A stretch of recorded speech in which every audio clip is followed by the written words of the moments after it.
Good afternoon. A New Mexico jail says it messed up. An accused murderer attacked a Roosevelt County guard and got away while on work detail and was even given a pickaxe. Officials now admit he never should have been allowed on that detail, and they didn't know who they were dealing with and should have. As News 13's Emily Younger reports, the jail has launched an internal investigation to figure out how it happened. Today, for the first time since accused murderer Senovio Mendoza Jr. escaped from Roosevelt County custody, the county is speaking out and taking the blame. I am taking ownership for the mistake we made. For almost a week now, questions have lingered about Mendoza's violent escape. Like, why was he allowed to be on work release? And how did he get his hands on a deadly weapon?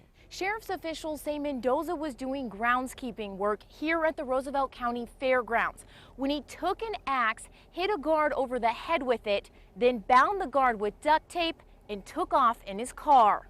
Mendoza was finally caught near Sudan, Texas, more than 50 miles from where he escaped. County Manager Charlene Webb says Mendoza had recently been transported to Roosevelt County from the Eddy County Detention Center because of an overcrowding issue. She says the county had an agreement with the facility to house their inmates, but only if they had already been sentenced or were low risk. Mendoza is an accused murderer who still faces trial. Roosevelt County or the manager or the detention administrator was not aware that Mr. Mendoza was facing first-degree murder charges. In 2012, police say Mendoza and another man raided a home in masks, claiming to be police, then shot a man in the head. The Eddy County Jail says it sends an inmate's background paperwork to Roosevelt County when it transfers inmates, but couldn't say if Mendoza's murder charge was included in that.